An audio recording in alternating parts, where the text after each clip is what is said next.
ইরানকে কৌশলে চেকমেট দিয়েছে ইসরায়েল, যার স্বপ্নে কল্পনা করেননি দেশটির নেতারা। একই সঙ্গে ৩ ফ্রন্টে পরাজয় ঘটেছে ইরানের। তবে দূরবর্তী একটি রাষ্ট্র এখন ইরানের আশার আলো হয়ে উঠেছে। কয়েক হাজার কিলোমিটার দূর থেকে এখনও ইসরায়েলকে দংশন করে যাচ্ছে সেই দেশটি। এবার সেই দেশকে কাবু করতে মোক্ষম এক অস্ত্র বের করেছে মধ্যপ্রাচ্যের একটি মুসলিম দেশ। সেই অস্ত্রেই বধ হবে ইসরায়েলের মাথা ব্যথার কারণ ইয়েমেন। বিস্তারিত থাকছে আহমদুল্লাহ শিকদারের প্রতিবেদনে। মার্কিন মুলুকে ডোনাল্ড ট্রাম্পের অভিষেকের সঙ্গে সঙ্গেই মধ্যপ্রাচ্যে বেজে উঠতে পারে যুদ্ধের দামামা, কিন্তু তার আগে থেকেই প্রক্সি যুদ্ধের খেলা চালিয়ে যাচ্ছে ইরান। ইয়েমেনে বিদ্রোহীদের হাতে তুলে দিয়েছে নিজেদের মিসাইল, আর সেই মিসাইল দিয়েই ইসরায়েলকে খেল দেখাচ্ছে ইয়েমেন। ইডেন বে কক্সবাজার সমুদ্র সৈকতের উপর নিজেদের একটি ঠিকানা।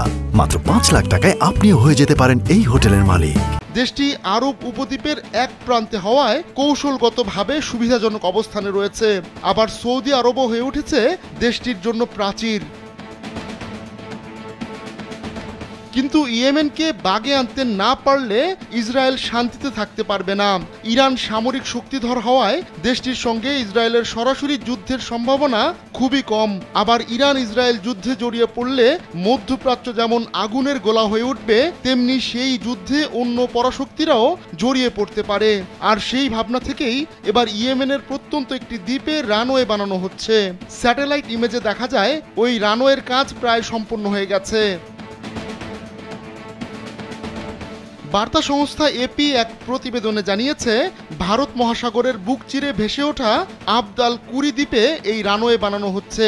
এই দ্বীপটি গালফ অফ এডেনের একেবারে মুখে দাঁড়িয়ে। এই উপসাগর ঘিরেই বিশ্বের সব দেশকে রীতিমতো নাকানি চুবানি খাওয়াচ্ছে মধ্যপ্রাচ্যের গরিব দেশ ইয়েমেন।